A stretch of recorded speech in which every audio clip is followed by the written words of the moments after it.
All right, I think we can get started with the educationals this morning. Looks like we have Jessica. Screen sharing going.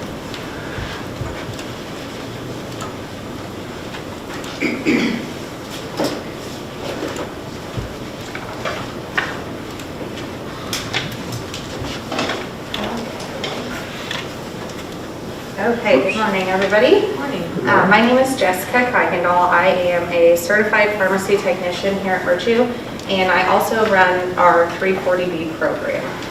So today I am here just to tell you what is 340B.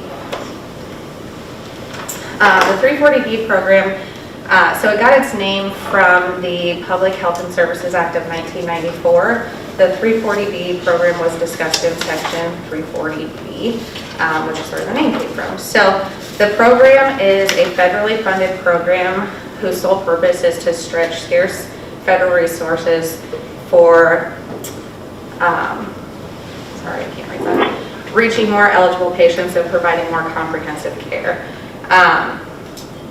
It's monitored by the Health Resources and Services Administration, which is referred to as HRSA. And HRSA requires drug manufacturers to provide outpatient drugs to eligible healthcare organizations and covered entities at significantly reduced prices. So entities that are eligible to participate in 340B, hospitals, health centers, specialty clinics, and then contracted retail pharmacies. We fall under the hospitals. Obviously, we're a critical access hospital. And then Myrtue's 340B program, this is our extended program. The covered entity is us, Myrtue Medical Center. We have 5 child sites, which are our satellite clinics. And then we have the listed or contract pharmacies there. We contract with all of the retail pharmacies here in Harlan except for one pharmacy. And then we just extended our program to Walmart in both Denison and Atlantic. And then we contracted with 2 specialty pharmacies, which are Credo and then ESI, which is a mail order pharmacy. So we've extended our program quite a bit in the last couple of years, which is really great for the community. So there are some restrictions in the 340B program. Diversion is giving a 340B drug to an ineligible patient, and that could be the patient has a high visit in the allotted time. The patient is covered by a Medicaid program. Because this is federally funded, we can't have both Medicaid and the 340B discount. And then if we don't have or if it's an ineligible provider, so those providers could be providers from the city that aren't in our local network here. Duplicate discounts are getting a Medicaid rebate on top of the 340B discount. We have to prevent that, and the way that we choose to prevent that is just to what they call carve out. So we automatically exclude any prescription that is filled with a patient that qualifies or has Medicaid. And then the orphan drug exclusion. Orphan drugs are medications that are used to treat or prevent life-threatening illnesses. A lot of your specialty drugs like cancer drugs are orphan drugs, and they are excluded from the 340B program at the manufacturer's discretion. So if the manufacturer chooses to allow 340B pricing on those, then we are able to accept that. But if they don't, then we can't include them into the program. Um, 340B eligibility. So patients, they have to have established care here at Myrtue. I cannot read that, sorry.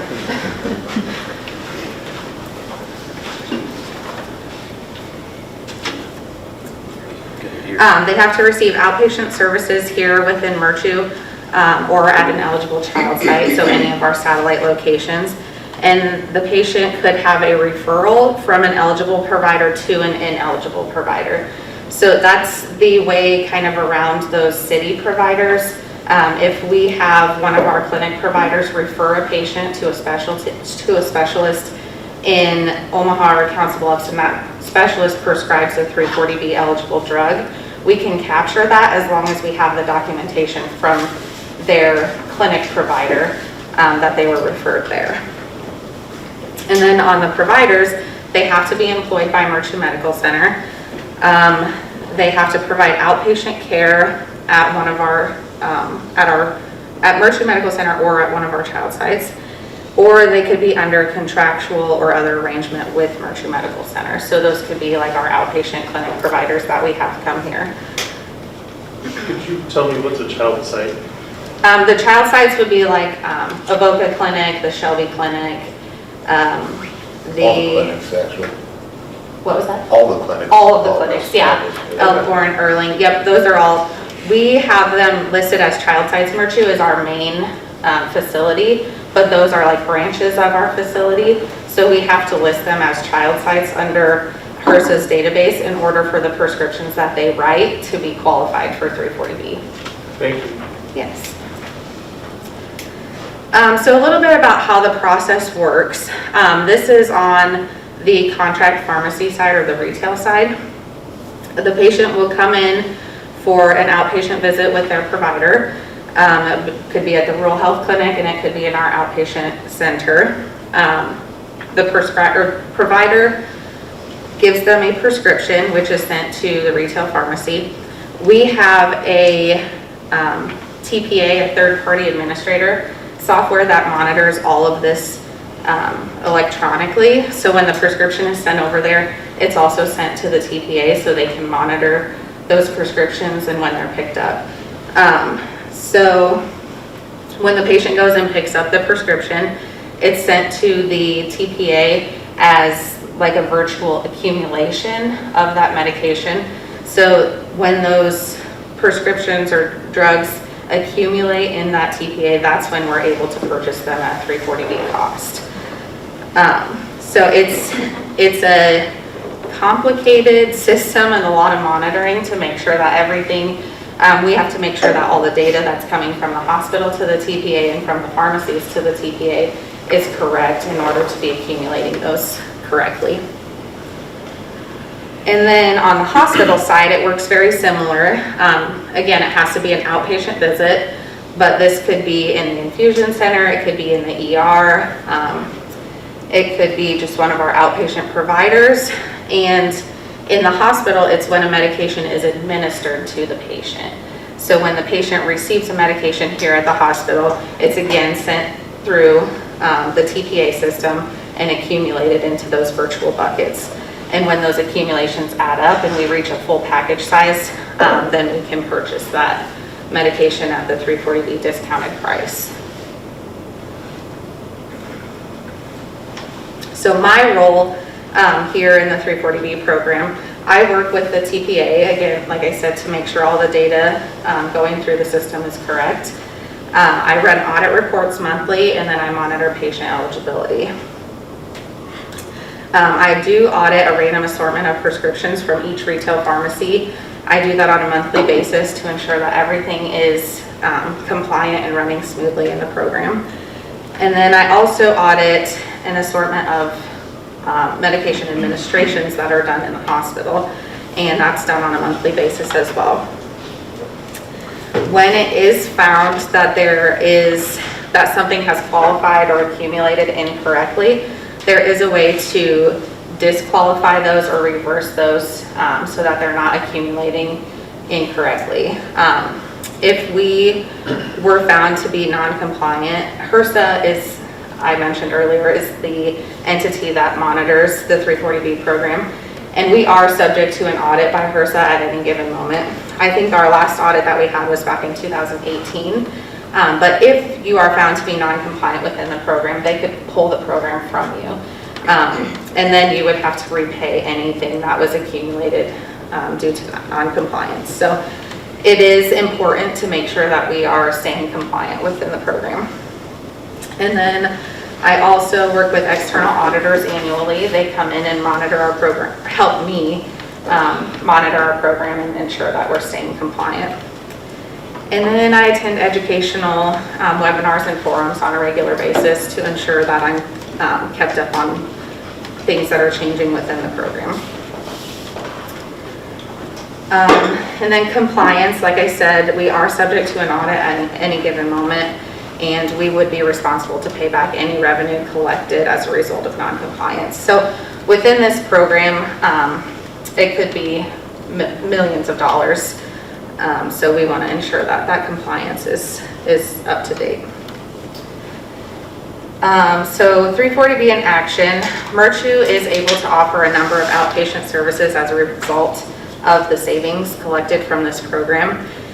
Some of those I've listed there. We have our pulmonologists, our dermatology, obstetrics, gynecologists, our orthopedics, basically any of the things that are offered in the outpatient clinic, we have been able to add due to our savings from this program. Our outpatient infusion center is a big one. We have a lot of chemo patients that come into that, so it's a great program to have.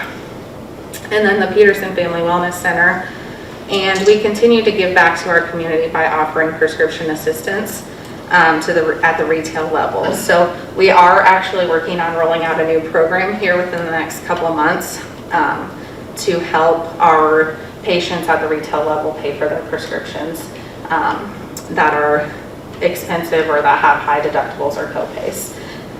So we're excited to get that started, and hopefully we can roll it out here soon. So my contact information is here, and is there any questions for me?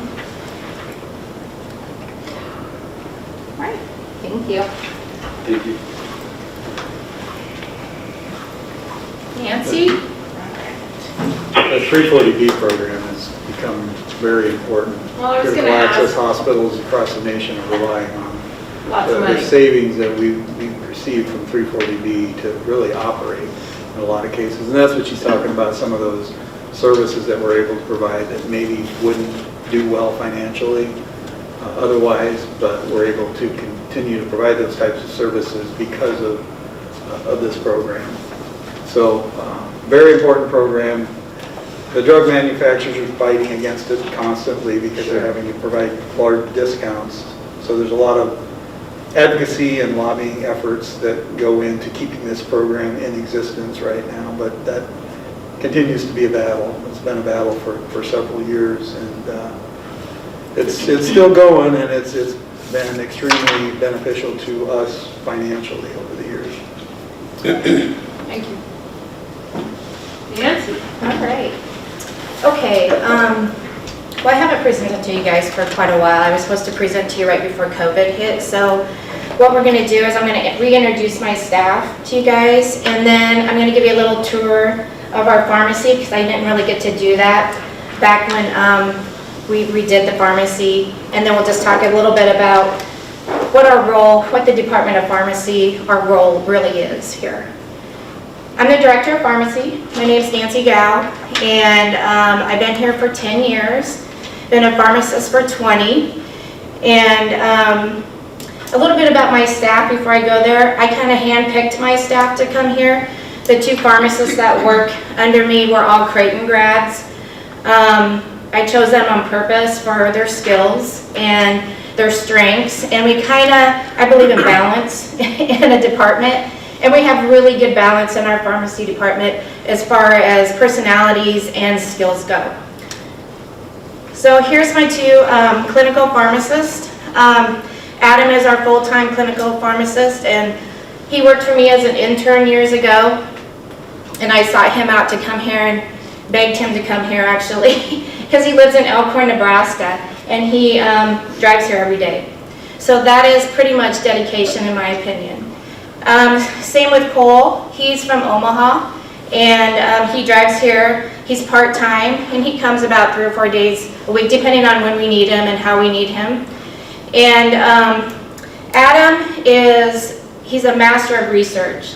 Like, he can read any clinical study, he can tear it apart and tell you exactly how that drug is gonna, if it was good, a good clinical study, if it wasn't. And so I'd never get in a clinical study battle with him because he's super smart and has a photographic memory. So we're really lucky to have him. He heads up our antibiotic stewardship here, and he does a wonderful job because he knows them inside and out, and he keeps the docs on track, really. So he does a really good job with that, and he does many other things as far as like clinical goes, and has very good rapport with the physicians, and it takes a team, so that's a really good thing. Paul, he heads up our hospice. He's very compassionate and has a lot of empathy, and I picked him because of that reason. You need balance, like I said, and he does our allergy clinic for us when he's here, so he pretty much runs all that while he's here, and does other clinical things as well, because all of us obviously have all those clinical skills, but we kind of have our certain jobs that we do. I myself am more behind the scenes. I do clinical, I do staff, but I do a lot of the paperwork, and as we go, you'll realize that pharmacy is very regulated and has become very much more regulated through the years. So, on to my technicians. Morgan Schumacher, she's been with us for 7 years, and she's a gem. Like, she is a hard worker, very smart girl, and same with Mary. She's been here, as you can see, for 41 years, which I think says a lot. And they all bring their strengths to the table, but these two girls, they really run the hospital behind the scenes. They're like that little motor behind our hospital that you don't ever see, that engine, and so they do a lot of stuff. And then, of course, Jessica, who just presented, she just joined our staff 2 years ago, and she's also a technician, a certified technician, and will do some tech work, but she mostly runs our 340B program and our employee prescription program, which helps saves the hospital money and also generates a lot of money for our hospital, like Barry said. And she's been a great addition, honestly. So this is our staff together. I just wanted to point out there that in October is National Pharmacy Week, so if you see one of these peeps out there and you're around, acknowledge them, because they do so much work for the hospital behind the scenes. They often don't get recognized because they're kind of like that setter on a volleyball team, or that receiver, I guess I would say, that kind of sets everything up, but the spiker always gets that last recognition. So if you see them, just tell them that you appreciate them. All right, so this is, I wanted to give you a little tour of our pharmacy. It turned out really nice. It's very open. When auditors come here, they like to see organization in a pharmacy, because there's a lot of error with medication, and so you need to have organization with that so you don't acquire that error in your facility. So this is just the main room of the pharmacy. This would be our hazardous receiving room. So this is where we have to keep all of our hazardous drugs, and this is one of the reasons why we had to rebuild the pharmacy, because of all those hazardous regulations that came about. The anti-room is when you walk into, it's the room that you will walk into, and that's where you will garb up and scrub up, kind of like surgery. And as you see that dark floor there, that's the demarcation line. So on the dark side, that's before you scrub up, and then you gown up there, and then you step over and you scrub up and do your process. And so that's what that looks like. And then entering the IV room is just off to the side, and that's what that would look like. I just wanted to show you our pass-throughs, and that's just so that you keep it sterile when you pass through that sterile environment into the anti-room. And this is what it looks like in our actual sterile IV room. And off to the right is more storage area, but I couldn't get that into the picture. And then this non-sterile compounding area, that's out in the main area, and that's what we would compound anything that's not a sterile product. So, I mean, it actually turned out really nice. I just wanted to give you a quick overview of that. So now I just want to talk a little bit about what pharmacy, the department is, what its role is, like what a pharmacist's role is, because sometimes I feel like people don't really know what that is nowadays. Like I get a lot of, I speak to other people, other groups, and they often look at us like we're pill counters. Sometimes I get, you're a legalized drug pusher. We're none of that really, honestly. I don't even remember the last time I counted a pill. We actually are a doctor of our own field. We all have a doctorate degree. We're masters of research. We really are. We can dig into any drug, and trust me, there's a lot of them. It used to be where maybe 10 new drugs would come out in a year. You're talking 10 new drugs every month, or maybe before that, you know. So like, there are so many medications to keep track of. So we really have to really dig into those and see, have they been through those clinical studies appropriately, and break that down so that the doctors know if that's a good product to go with, or maybe something else is, because there hasn't been enough research on that yet. We actually don't believe in polypharmacy. I don't know if you guys know what that is, but that's when you're on more than one drug. So we're really not drug pill pushers. We really want you to be safe. So like, we really would discourage polypharmacy, and that's some of the things that we discuss with doctors, trying to keep their patients not on 30 meds as least as possible. That's our motto. We are masters of biostats, and that's where that clinical study comes in. We're able to break those down. And then we're also masters of kinetics. So if we have a patient that comes in here, we help the doctors prescribe those meds that you need to look at, like a person's height, weight, their kidney function, the sex, all that comes into play. And we break that down and help the doctors prescribe that and dose that medication appropriately for that individual person. So pharmacists really are very clinical. They're not really pill counters. Our number one role in the pharmacy, obviously, is going to be safety. Safety, because when we get audited from our DIAs, what is our Joint Commission, medication error is a big thing. So we have to make sure that we are preventing all that for our commission of the hospital, and pharmacy plays a very big role in that. So like, we are always making sure that we are being proactive so that we have safety here at the hospital when administering medications. We obviously are over sterile IV mixing, and that has become very, very regulated the last 3 years. We actually probably have 5 huge binders full of guidelines that we have to follow. My staff has to go through 30 hours of CE every year and on-hands training to be involved in that. And we also have to train the other people throughout the hospital on that as well, because we do get audited on that.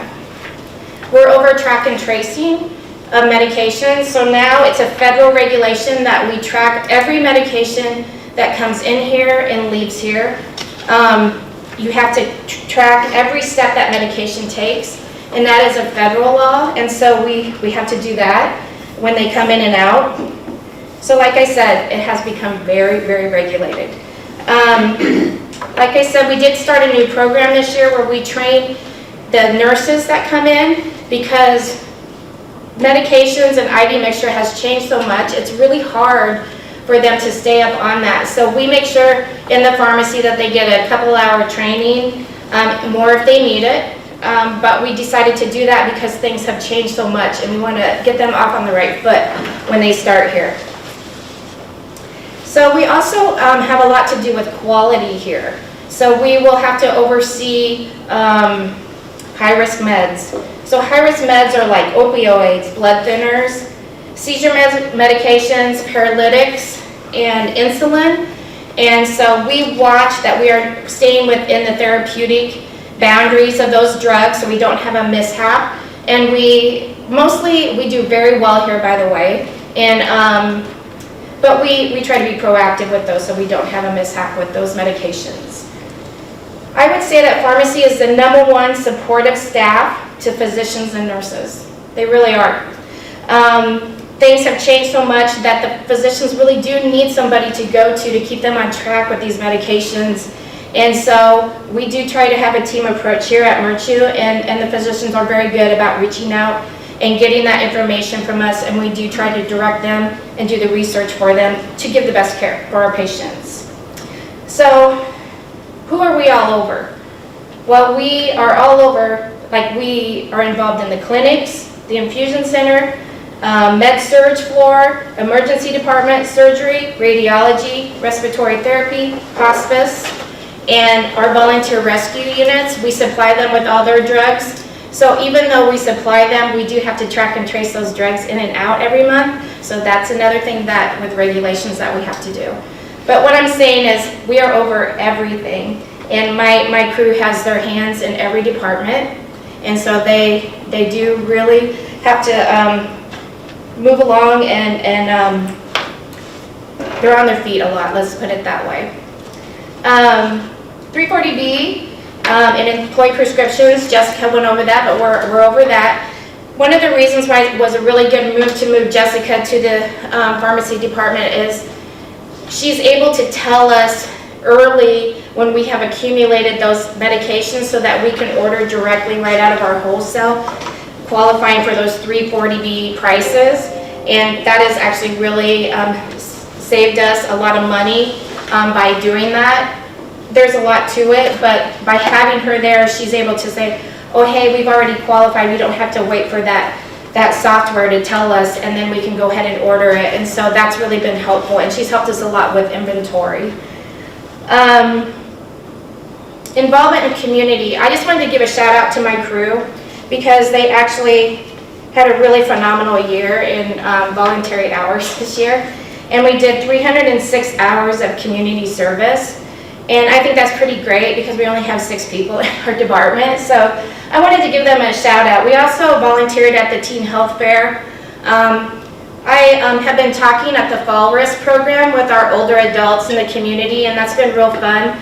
And we also offered through that Fall Risk program, if they didn't have a pharmacist that they felt close to or that they could share their information or go over their meds with them, we offered our pharmacists at the hospital to do that with them, and they can come and we just go through that before they go to their doctor, and we did that for free of charge because we don't need to get paid for that. That's just fun to do. So, anyway, and we also volunteered at Kid Fest, and at Kid Fest we actually donated $1,500 worth of goods out of our department, and we teamed up with the Iowa Western cheerleading program and gave out free stuff to the kids. So I mean, I think that says a lot about the people that are in my department. They're willing to give back to the community, and they're just great human beings, honestly. And we did raise $2,700 in funds to help the people in need this year. So, I mean, I'll just end it on this. I just want to say I'm very proud of my staff. In the last couple years, you know, it's been a trying 2.5 years, and they've done it with integrity and honesty, and they really put their skills to test and helped the physicians, and they really did help a lot of people. So that's all I got. Thank you, Nancy. You're welcome. Questions, comments? All right, at this time, we'll call the meeting to order. First item on the agenda is the approval of the minutes. They were in your packet. If I could get a motion to approve those minutes. I'll make that motion. Thank you, Rick. I'll second it. Thank you, Tom. Motion and second. All in favor say aye. Aye. Opposed, same sign. Minutes have been approved.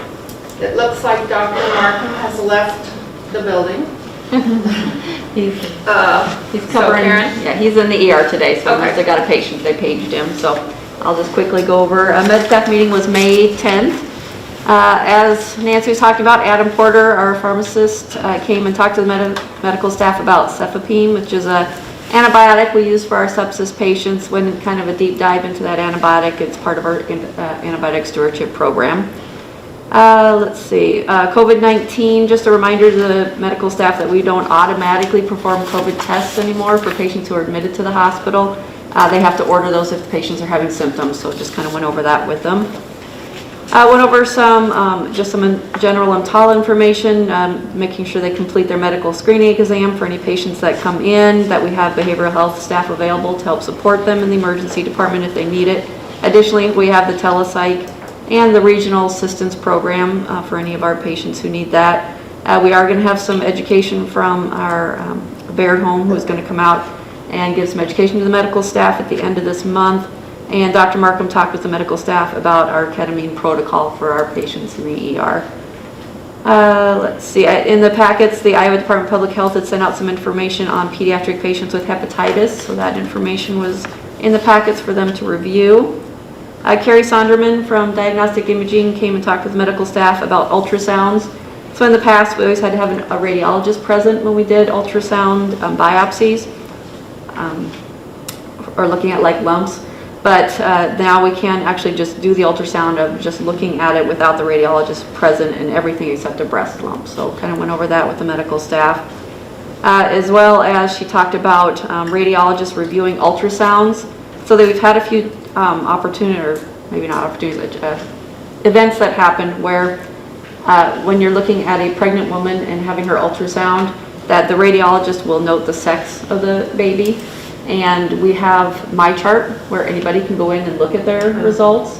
And so any moms or dads who don't want to know the sex of their baby, they can actually go in and find it out. So we're trying to get some information out and pass along that if you don't want to know the sex of your baby, you need to probably refrain from looking at your ultrasounds on MyChart. So they'll be, diagnostic imaging staff will be telling their patients that. We're hoping the medical staff can tell their patients that. So that information does not get out if they don't want it to get out.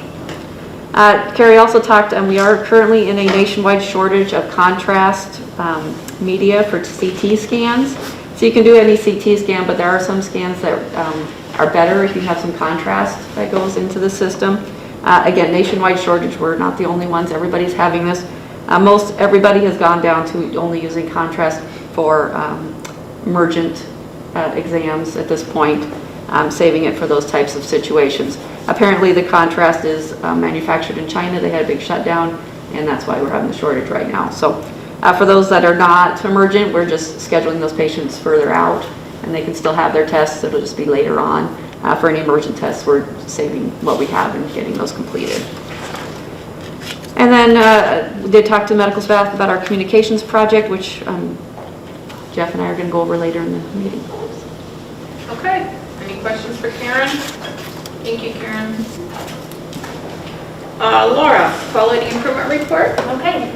Credentialing reported that 100% of providers and CRNA RN statists had a network review completed during their 2-year reappointment timeframe.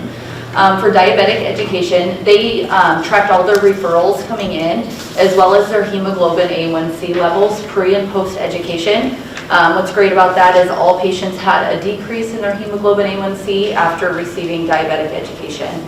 Diagnostic imaging monitored rescan, so patients that are called back for a rescan for one reason or another, and we are below the state average in that area. Dietary checked timeliness of nutritional assessments, nutritional support, and monitored food temperatures on over 450 meals. Education monitored course evaluations on 7 courses. 100% of them had good or excellent ratings on those courses. For infection control, we had no inpatient or outpatient infections during the reported time period of January through March, and no employee blood exposures. Lab monitors compliance with blood usage and proficiency testing, and all were compliant in that area. Maintenance reported their completion of various building and equipment maintenance, not just in the main facility, but all satellite clinics, inpatient and outpatient, as well as all equipment maintenance. So, and all of that was in compliance as well.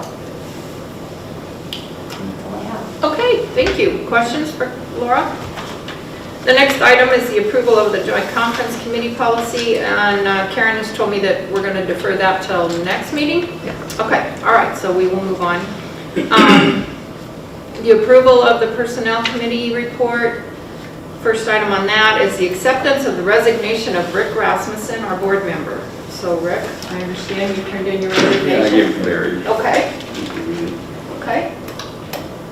Yep, we have the resignation. Just want to thank Rick for all the years. Yes. Been with us for 7.5 years, and appreciate all the support and direction that you've provided over the years. Thank you.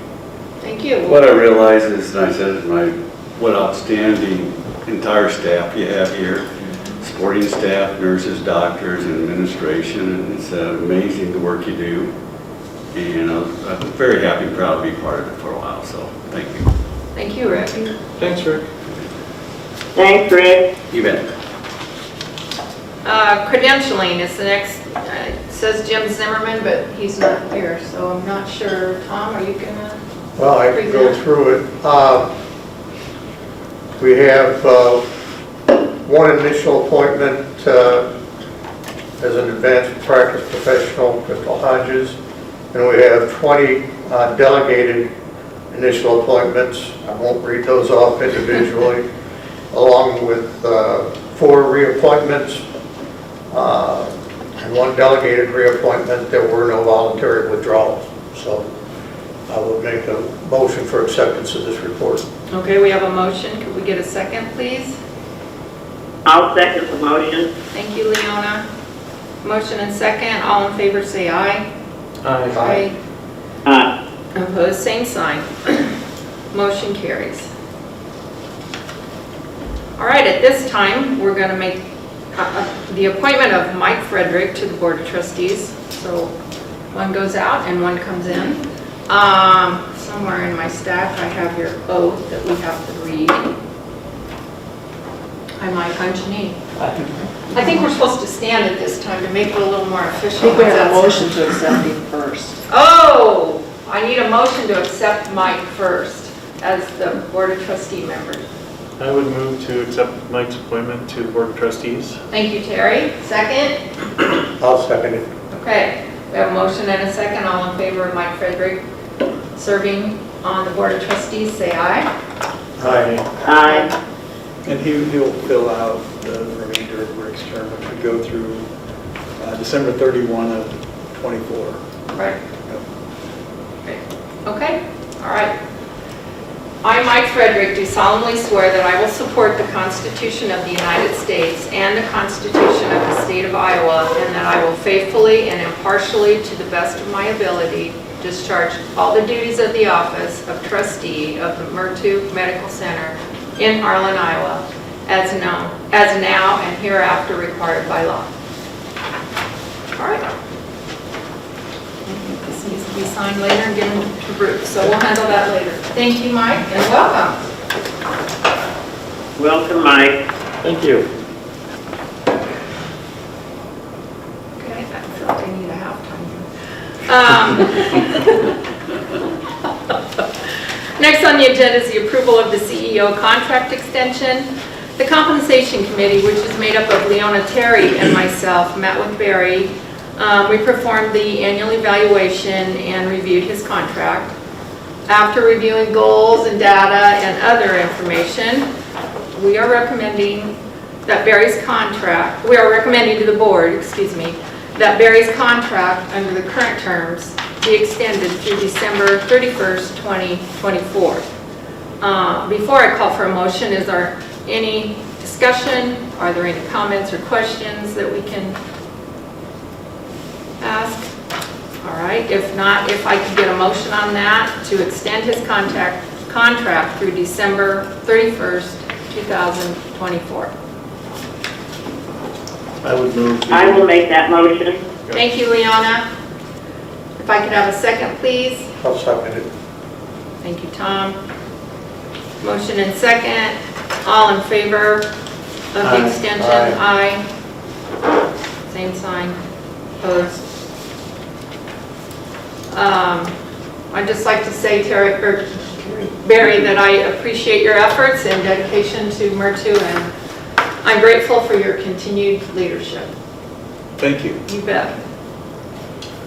All right, page 2. Barry, it is your turn. All right, so I have asked Chris Burnham to be here. He's with SES, and he's our engineer kind of overseeing the project, the Central Utility Plant project. And the contract actually is supposed to be completed by the end of, I believe it's the end of August, so we're getting close to that. So I wanted to have kind of a detailed update from Chris on where we're at. I know I get quite a few comments about what's going on to the east of the hospital. I'm sure many of the board members have gotten comments as well. So I thought it would be good to give kind of a detailed update today. So with that, I'll turn it over to Chris. Yeah, thank you, Barry. Yeah.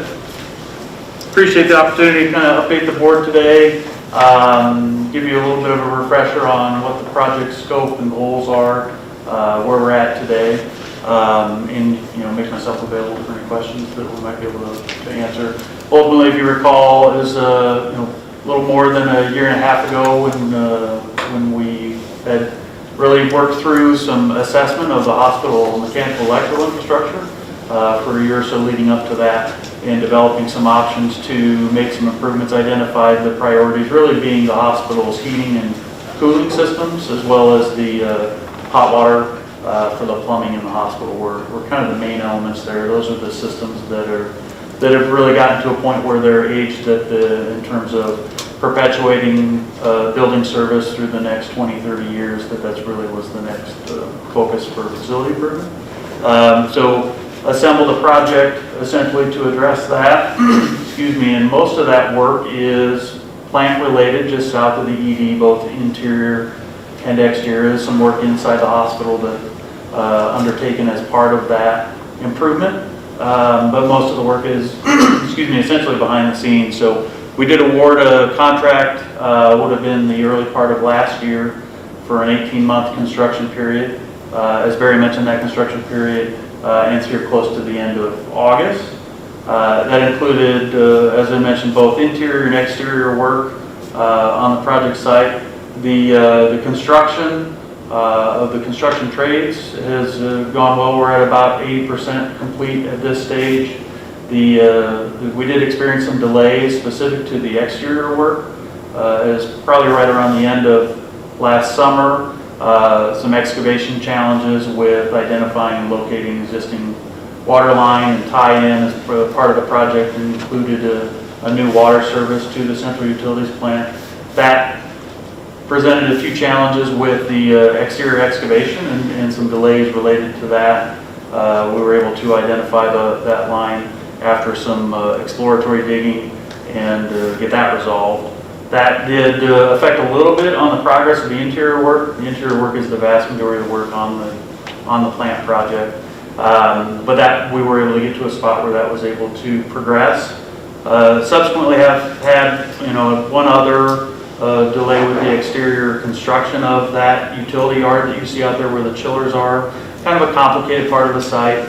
Really trying to make sure that can sit as close to the helipad as possible, furthest to the north as possible, I guess is probably the best way to describe it, so that the facility can maintain the best flexibility for the future of what the east side of the campus may eventually want to develop into. So did have some challenges we had to work through to make sure that as the fabricated equipment that's going out there is completely screened the way that we originally intended. So there were some delays related to that, to make sure that all gets coordinated right and that gets constructed really the way it was meeting the goals of screening that equipment. So you've seen quite a bit of exterior work out there on the east side, but it hasn't been at the expense of being able to make progress on the project. And like I mentioned, we're about 80% complete now. They are anticipating by the end of June that we'll be complete with the majority of the interior work. So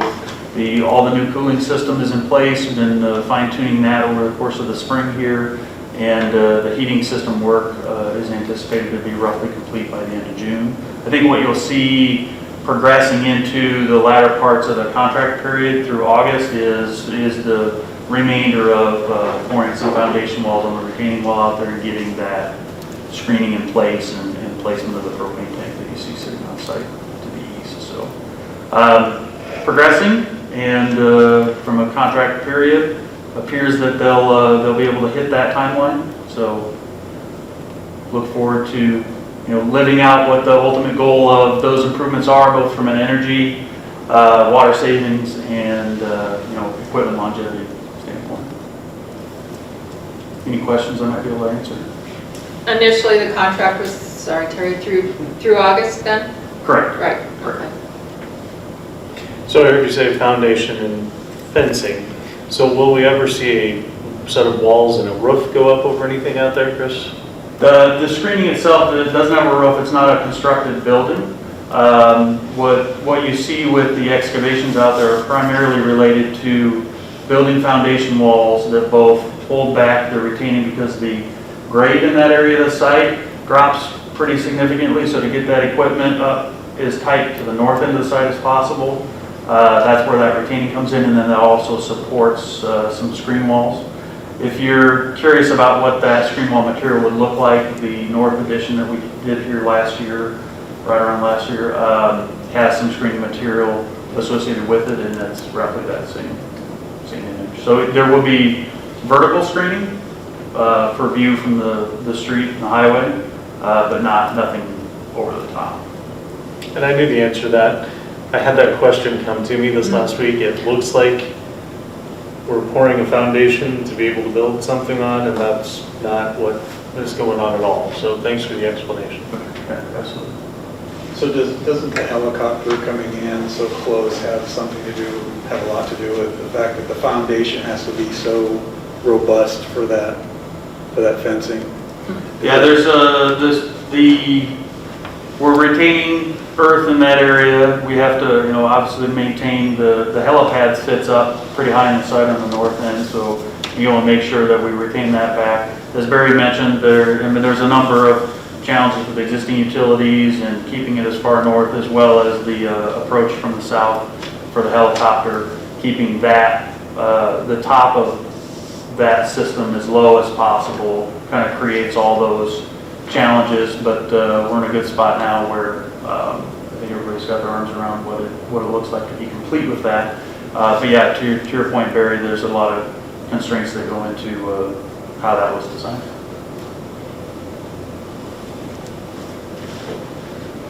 Okay, thank you. Thank you. Thanks.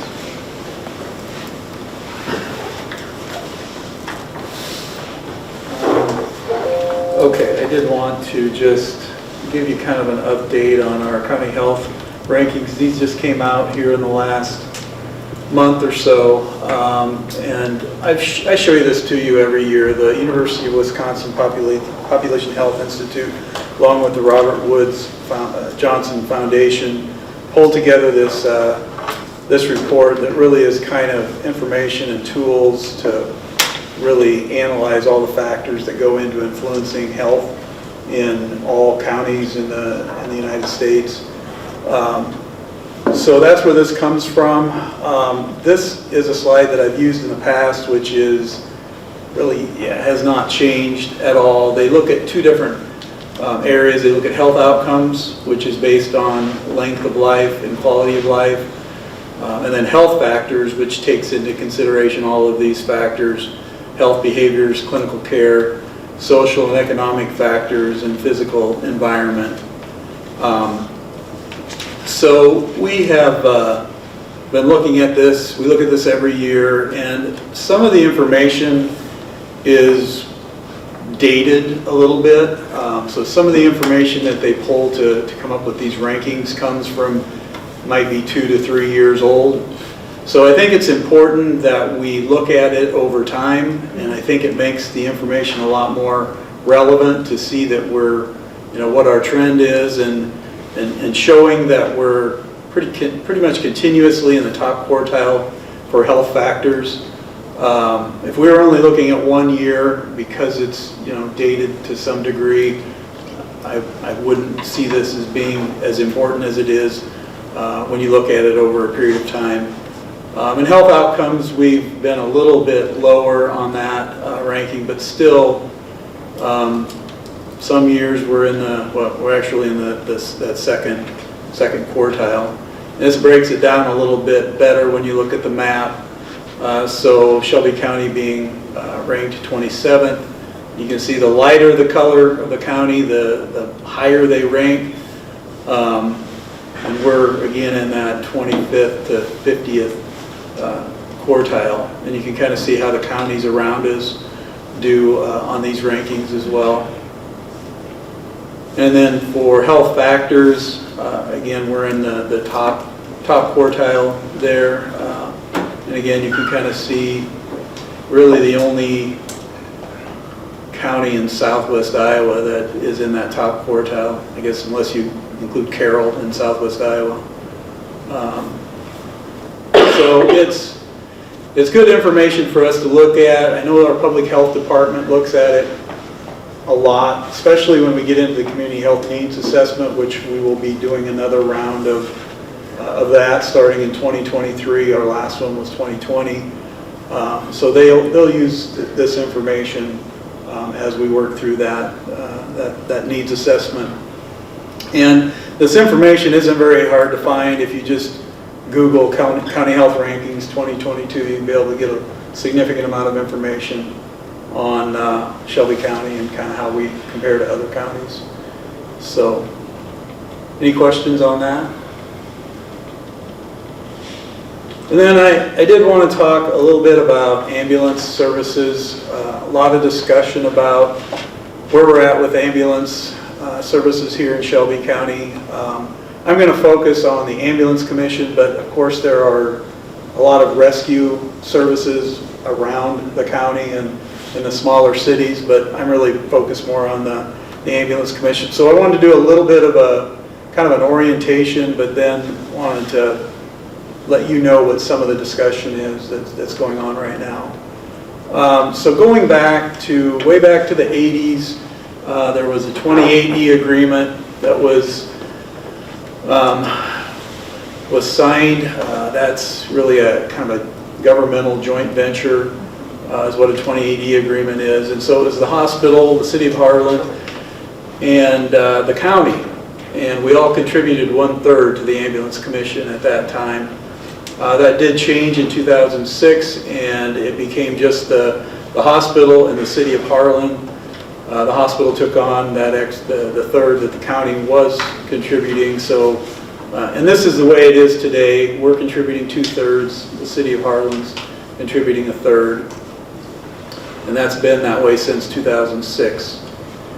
And so the amount of money that generates, our 2/3 is $112,000. Their 1/3 would be $56,000. Generates a total of $168,000 each year. The $112,000 comes from our ambulance levy. All of that comes from our ambulance levy, which I think our asking is about 12 to 13 cents per thousand. We do have the ability to go up to 27 cents. That's the maximum that we can do on our ambulance levy. So we could, more than double that if we needed to through that levy. The city is really just using their general fund for their levy. They don't have a specific ambulance fund levy. So generates 168,000. About 100,000 of it in our next budget year goes to medevac, and then one of our responsibilities as the ambulance commission is to provide 2 ambulances to medevac. So that's why we're funding an extra $66,000 beyond what we're contributing to medevac is to fund those ambulances, the purchase of those ambulances. So we do currently have a contract with medevac that was just signed last year. It goes for 5 years. It goes through 2026, and this is the amount that we fund each year over that 5-year period. Medevac has indicated that they want to retire at the end of this time frame, and they are open to retiring sooner if there's a better model to transition to prior to the end of this contract period, and that is something that we'll need to be talking about. This is just, I'm not going to read this to you, but this is kind of their obligations as part of that contract. I'll let you just read through that quickly.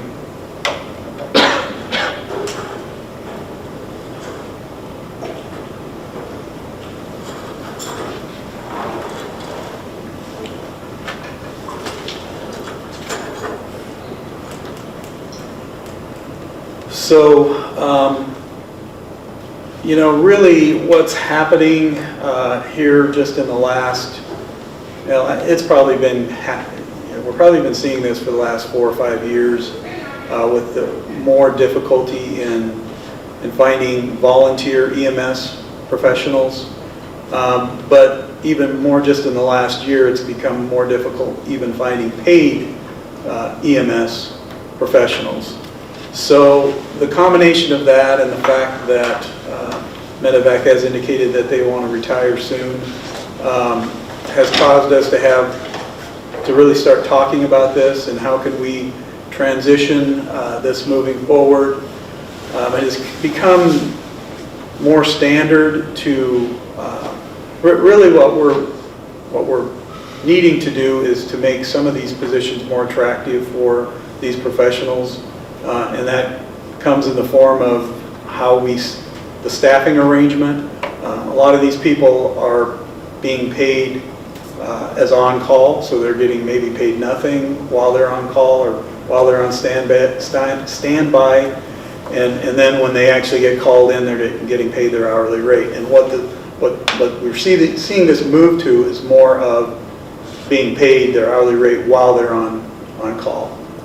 So if you can think about, just thinking about that, it does increase the cost of salaries pretty significantly when you move to more of a total paid, I guess, staffing arrangement.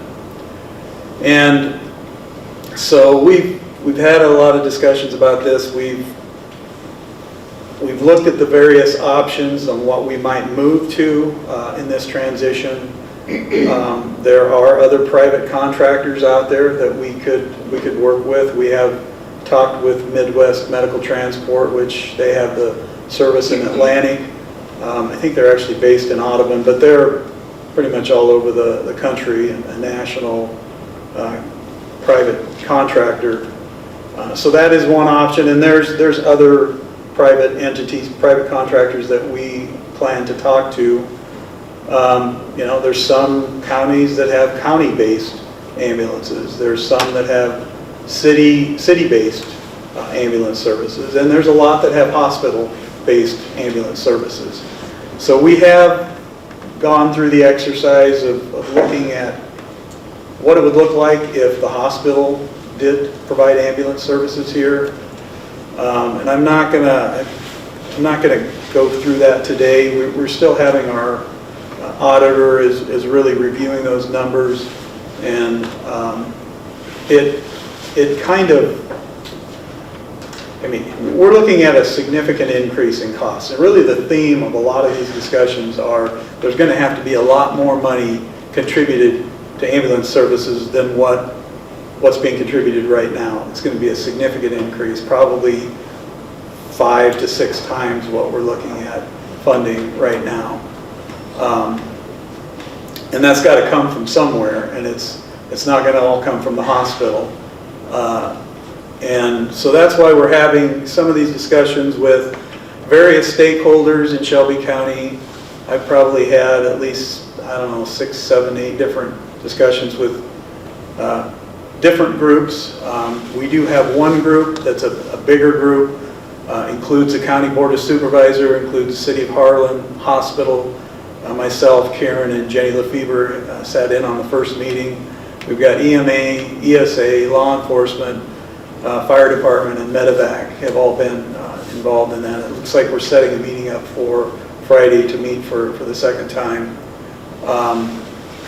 So getting back to the funding part of this, all of the hospitals, or all of the governmental entities, including the hospital, have done their funding for this next fiscal year. So we're all committed. Our levies are done, our budgets are done through June 30 of 2023. So really more of I would say most of the focus on this and when the transition might happen would be after July 1 of 23. We have done some things with our health foundation to help out over the next year, help funding out over the next year. They have contributed $100,000 towards our ambulance that we'll be purchasing this year, which will free up some of those dollars to be used towards potentially sign-on bonuses for paramedics and EMTs that we can provide to Medevac to help them attract staff. But a lot of this discussion is focused on probably July 23 and after. So I really wanted to just kind of give you an update on that. There is this new legislation out there regarding essential services. So fire and law enforcement is considered an essential service in the state of Iowa. Ambulance services is not considered an essential service. So, but there's legislation out there that allows the county to go through a process that would involve a vote in November. We have to have 60% approval to designate Shelby County as an essential service. So that is a possibility which would allow them to tax at I think it's about 75 cents per thousand. But that would have to go through a vote and it would involve taxes. So that's never something that is easy to get passed. But that's part of what the discussion has been with this group. I think that's really all I had related to ambulance services. Any questions about anything? I know I've been updating you over the last few months about this in various committee meetings, and so any questions for me on this? All right. I think you framed it well. This is an emergent issue. This is something that is going to be a front and center issue for us in the near future, really. So I think your research, and I appreciate the list of partners up there that you're talking to, because every one of those has a stake in this. So I think that's really good, Barry, to keep that dialogue going and to find some solution to a situation that it's gonna be needed by all of us at some point, or it could be. So thank you. Thanks for those comments, Terry. That's exactly on point. But with that, I don't, let's see. Well, general surgery, do you want to just give kind of putting you on the spot there, but do you want to give just a quick update on where we're at with general surgery? Sure. So the last board meeting, I had reported that we had a couple candidates in the wings, and we have since made decisions not to move forward with one of our candidates, and another candidate had accepted another position. So we're just still moving forward with our recruitment efforts, and we do have a call this morning with Dr. Brian Anderson and a potential candidate. So we just continue to work to source that position. That's all I have on my report. Okay, next, the approval of capital purchase, a communication project. Karen and Jeff. Okay. So we'll tag team this a little bit, but what we're looking at is communications primarily for our clinical staff throughout the facility. So some opportunities for improvement that we have identified with our current communication systems. We have multiple methods of communicating. So if you can look up we have ASCOM phones. Those are they're look like those old cell phones. You'll see like the nursing staff carrying them, some of the medical staff, various clinical people who carry those. Those phones are connected to our call system within the hospital. So anytime a major emergency happens, those calls go directly to those phones. So that's one form of communication we have. A lot of the medical staff have their pagers, and then we also have some staff who have cell phones. So we have multiple different types of communication, and we've been having some issues with some of those communications, primarily the pagers. They're fairly old, kind of antiquated, so we've been having some issues where we send the message and the doctor doesn't get the message. We talk to the company, they don't know because it looks like it's sent, looks like it's received. And the doctor will be like, look, see, here's my pager, it's not there. So having some issues with some of those older types of communication. We also don't have any ability for silent communication. So those ASCOM phones I was talking to you about, if a nurse is in the room with a patient, the phone goes off. But there's no way to I think everybody's familiar with texting, there's no way to send a message to somebody and say, hey, in an hour, could you get this done? So it'd be nice to have a way of having that silent type of communication where you can talk to somebody or send somebody a message without having to disrupt them, or especially during patient care. Security and HIPAA is another thing that, all of these forms of communication are secure, but there's so many of them and different types that one of the things we wanted to do is look at one type of communication system that is very secure and HIPAA protected, and also something that will move into the future. So what our vision is one reliable communication system that we can use to meet the needs of all of our clinical staff, and something we're all very familiar with are the cell phones. Everybody has them, everybody's used to it, so what we kind of looked at was opportunities to use that type of communication throughout our facility as one single device. We're looking at the, and I don't know, Jeff, if you want to go over the details. Yeah, the solution we're looking at, it'll work on Android, it'll work on iOS devices. There are a number of other additional devices that will work, but we look just beyond what the capability of the system is, because Epic is expanding, and they have chosen iOS devices. There's something called Rover, which we'll talk about in a minute, that is a big benefit for nursing. All of their communications is primarily focused towards the Apple iOS environment. Like Karen said, most everybody we know has an iPhone. They're compatible, like I said, with multiple, recommended by Epic. So really, that will be our primary focus, but Android still will work. The system is user-specific, so it's username licensing, the one that we've chosen. It is HIPAA protected. It is compliant with HIPAA. You can send, talk, text, send images. One of the benefits is if an ambulance out needs to send an EKG in, that is a definite possibility with this new system we're looking at. We also have the ability to validate if a user received a message. There's reports we can run, and they said, I never got it. Well, we can go and see, yeah, it was received on your phone at this time. You opened it and read it at this time. Even though it's deleted off your phone, we can still see that information.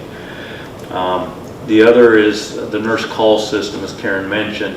It's tied in with ASCOM, and the one we selected is already integrated with ASCOM and the nurse call system, so that would be available day one when if we transition, or when we transition. It is role-based configuration, so we can set up a group of CNAs, a group of nurses, a group of doctors, have combinations of our inpatient, outpatient, clinic, wherever we decide to deploy those. We have a lot of ability to customize the communication between each of the groups for any type of situation that may be occurring. There's a feature called silent mode, so if somebody puts it on and doesn't want to be noticed, if there is a true emergency going on, that gets overridden, and they're going to know. They're going to hear the tone of some type of message that will come up, so emergencies take priority and all of the phone's features are overridden. We also have the ability to archive, so we know when and where, how people were communicated to, essentially indefinitely. So if we do have any other situation going on that we need to go back, we can go and see that, yeah, this was, people were communicated, these are the phones that went to, this is when they opened them, and we've got that essentially indefinitely. It also has the ability on a laptop, desktop to communicate, so we can use the phones and computers. So basically, it's an application that goes on your phone, so just like any app that you have. And the nice thing is nothing is stored on the phone. Everything is stored in the application. So if somebody picks up a phone or something, again, password protected, all of that HIPAA stuff, but it's also nothing is actually stored on the phone if it were to go into the wrong hands, etc. So that was one of our biggest things, is if we're going to use something like this, that we wanted to make sure it was protected and our patient's information is protected. And you have the ability to take images and send, like I had mentioned. None of the images are stored on your phones, so there is no confidential information here. We also have a system called MOS 360 that is a mobile device management system that we would apply, and that way if a phone is lost or stolen, we can essentially wipe everything off of that phone, so there is no chance of anybody seeing anything or trying to get into our application. We also wanted to look to the future. One of the big things is obviously we use Epic, and one of their future applications is called Rover. And what that basically does is we have computers in the rooms right now, and a lot of those features that we use or used in those rooms from those computers can now be done off of the phone. So again, it would be another app. It's called Rover from Epic that you put on the phone. We can administer medications, doing this bar scanning, all the safety features from one single device that the nurse can carry around with her. We don't have to have the separate scanner, the separate computer. You can do some documentation. Now, obviously, it's better. I think everybody's used to it. A bigger screen, it works a lot easier for doing like a full admission or a big intake. But if you're just documenting, I was in the room, talked to the patient, very simple that you can do right off of the device now. Some other things are, as Jeff talked about, some integrations. So he talked about sending EKG. What you can also see up there is like for the fetal heart monitors, we currently have Centricity, and some of our practitioners are already using that on their phones, and that integrates as well. And then we're also getting hopefully our new IV pumps, and some of that information can be integrated as well, so that those like an alarm is going off on the IV pump, it'll go straight to the nurse's phone. She gets it right away and can go into that patient's room. So lots of cool features either coming or have already been put out there with these devices. Describe that EKG functionality. So, is that still taping on the pads and running a wire? Yeah, it's still done the same way for the patient, but like Jeff was saying, in an ambulance outside of here, they get that image on, it'll go from the machine that they're using to get the EKG straight to the phone, and then they can send it to us in the ER. Doctor can look at it and know before you even get here they're having a heart attack.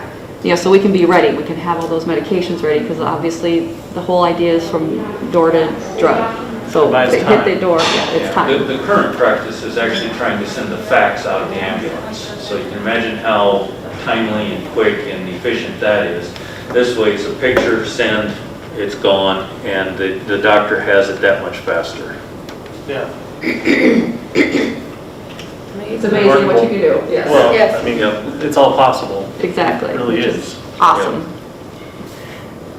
So as part of the process we went through, it's been several months, we actually looked at their 12 different providers and talked with each of them, had several demonstrations by them. We narrowed down to two products called Tiger Connect and Halo. Tiger Connect is the one that we had chosen. It's integrated with the current nurse call system and Rover already. It has a lot of features. The day one, there's a lot more that we can do.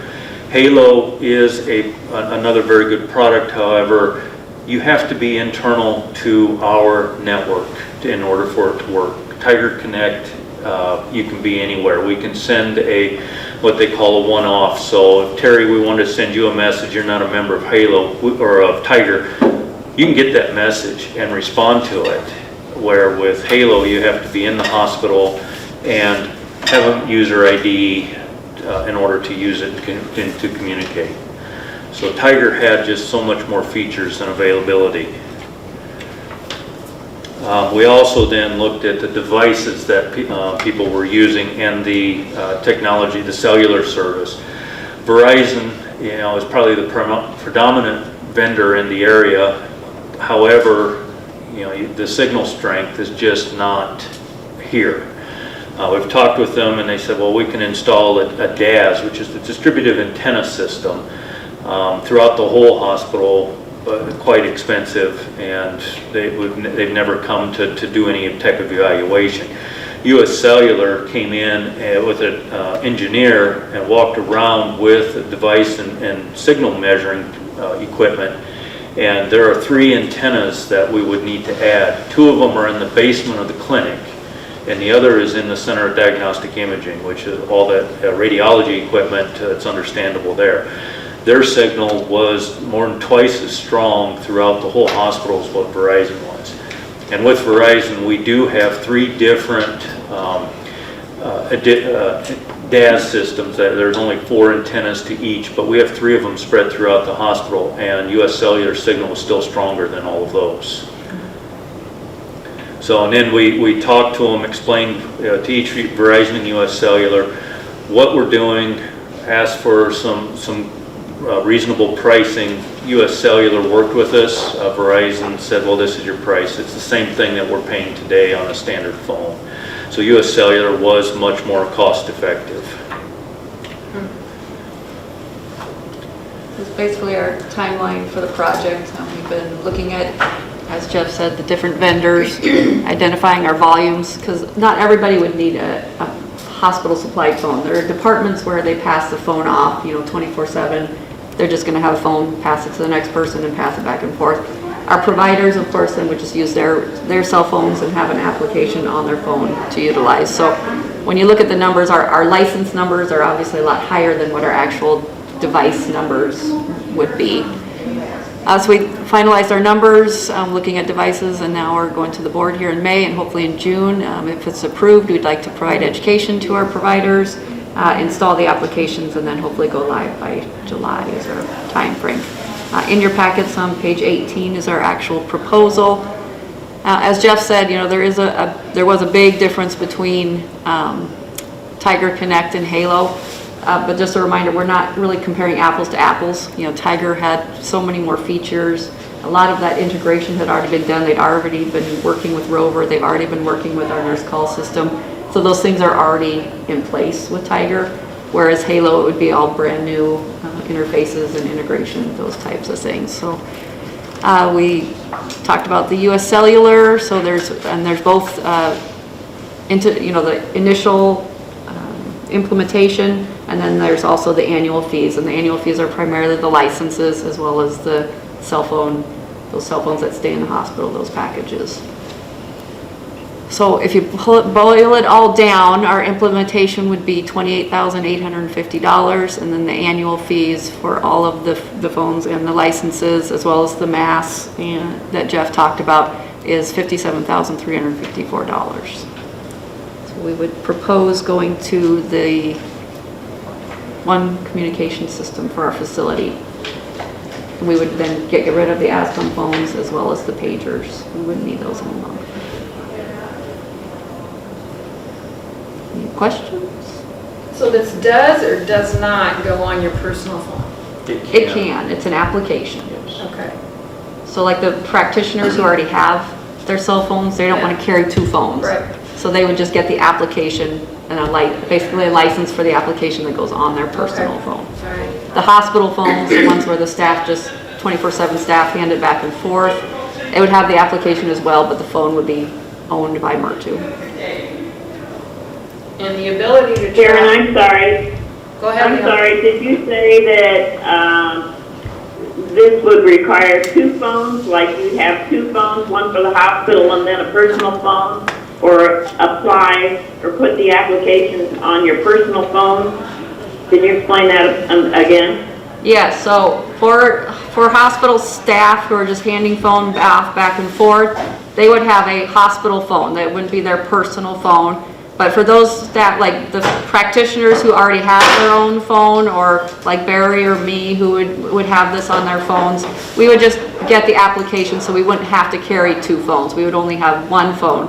But it's the license that is what's costing the money. So whether you have your own phone or you have a hospital phone, that license is specific to me as an individual. And that's where we get some of that, like Jeff was talking about, where we can have groups. So we could have a group of nurses, and that's where those licenses are specific to those nurses. Does that answer your question? Okay, thank you. So, and how long is the annual, is that contracted for that 57,354 for how long? It was 3 years, 3-year term. Okay. At that rate? Yes. Yeah.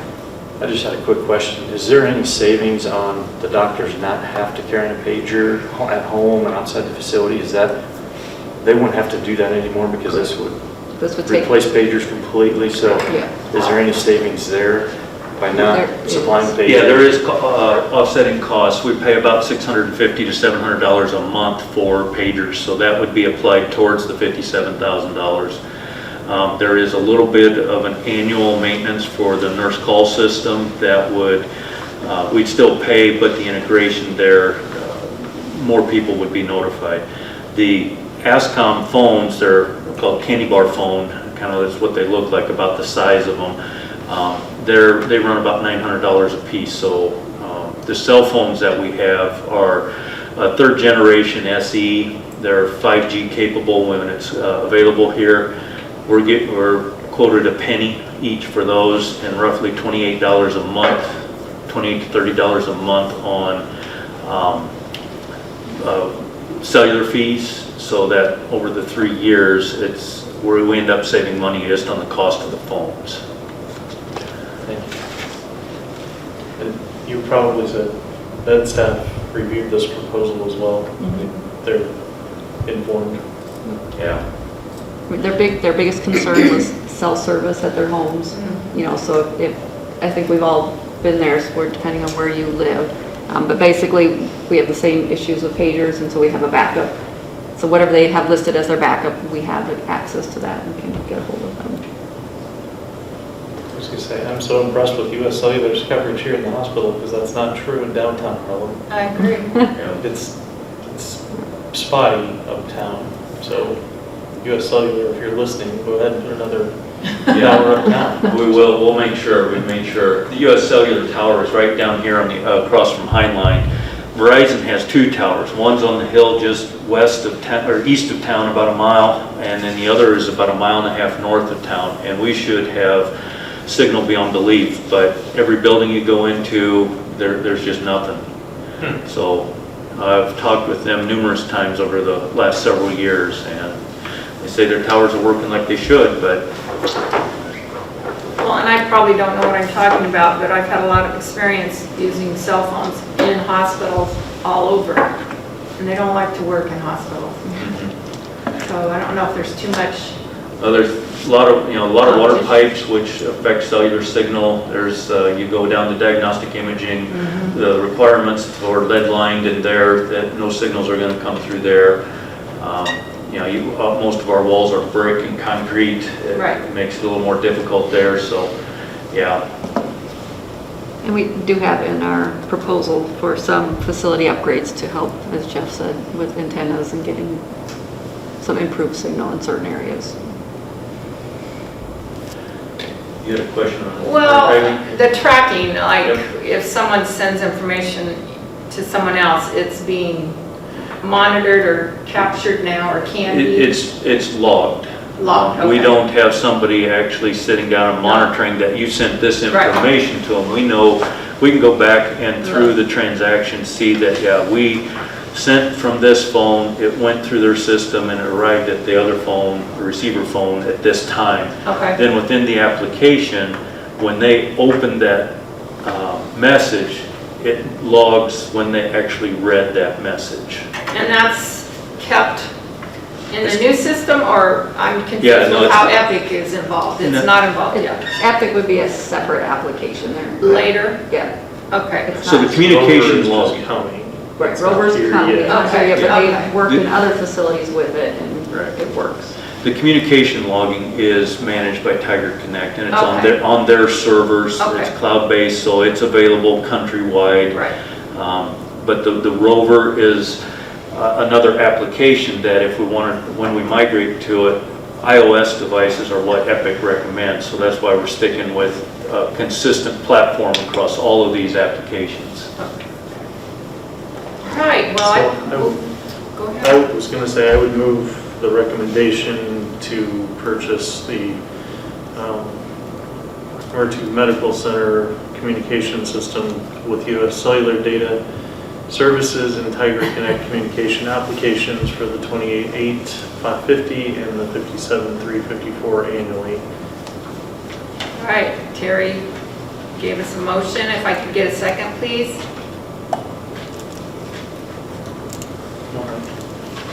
Get on record. Seconded. I'm just a new guy.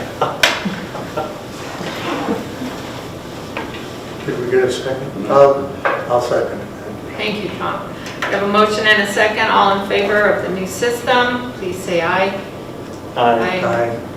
Opposed, same sign. Hearing none, motion carries. Thank you. All right. And I already forgot, when, Hopefully by July. July? We'll have some education and okay, all right. All right, Christie. Okay, in your packets are detailed financial reports, but up on the screen here is the April 10 months ending April 30th for this fiscal year 2022 and 2021. I'll just kind of go through April because I think we have the four-year comparison next too. So in April of this year, you can see we're up 6,148 visits for our outpatient behavioral health clinic. So that would be lab visits, radiology, outpatient clinic, all those. ER visits, we had 426. We continue to see a rebound there. We had 116 surgical procedures completed, and our physician clinic visits were 3,535. Which includes physician visits with the physician or coming in for a nurse for a coag test or anything like that. Our average daily census was 8.92, which is a little bit lower than we have been running. We had 8 births this last year. From operations, we did just have a slight income of $12,610. Our non-operating is a negative there. Unfortunately, the stock market is affecting our investments too. So that is what has resulted from that net of our property tax. So for the month of April this year, we had a loss of $86,510 compared to last year, which was $884,000 from all sources. I believe the next one is there. Okay. So as we've been going back and looking at our financial reports, we've gone back 4 years just to kind of see, what was prior to COVID, what happened with COVID. So you can see there in April 2019, we had about a little over 50,000 outpatient visits as of for those 10 months. And then in 2020, we had 53,000. In 2021, we had 56,000, and we had 58,000 up through the 10 months ended this year. So we have seen a steady increase in our outpatient visits. The ER is the one that saw the most decline related to COVID. So we started in 19 at 4,500, and 2020 was about the same, and then we dropped down to about 3,800. And then we're higher than what we were prior to COVID and at 4,772 for the 10 months ended. Surgical procedures have stayed a little bit consistent. With the volume that we have, it's a larger percentage, but we went from 1,300 down to 1,150 to 1,245 to 1,194. Physicians clinic visits, again, we did see a decline because of COVID in there. We started with 39,650 roughly. Went to, in 2020, 35,500, and in 2021, we're at 34,155, and this year we're back up to 39,385 for the 10 months. Inpatient daily census has remained pretty consistent there. As you can see our births, we were in 2019 at 51. We went up to 61 in 2020, and in 2021 we were at 41, and we're at 68 right now. So you can kind of see the areas that were affected. Our net income from all sources in 2019 was $1.2 million. 2020 we went down to $264,000. In 2021 we were at $4.5 million, which $4.8 million.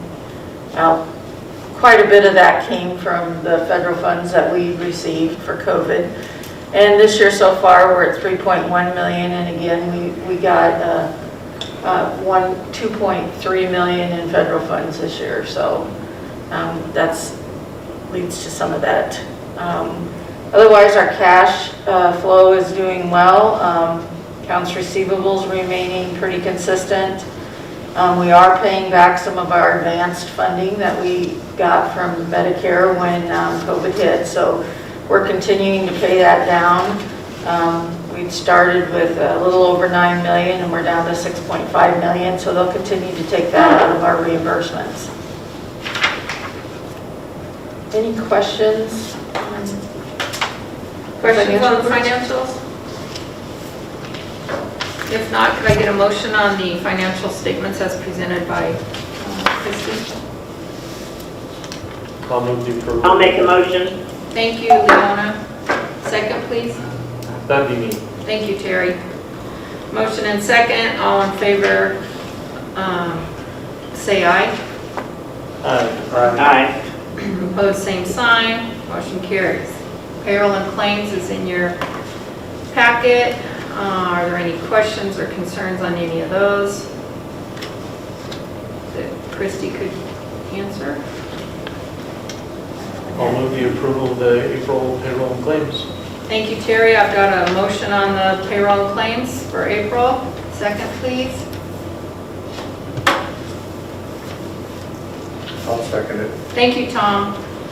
Motion and second. All in favor of the approval of payroll and claims, please say aye. Aye. Aye. Opposed, same sign. Motion carries. All right, we're up to the adjournment. Can I have a motion on that, please? Come on, Mike. Yep. Thank you, Mike. I can do that one. Could you feel me? I can do that. Thank you. It's burning in the Mike's Rick, you've got a good replacement. second, please. Or do we need a second? Yeah, I'll second. Why would you? Motion and second. We're adjourned. Amen.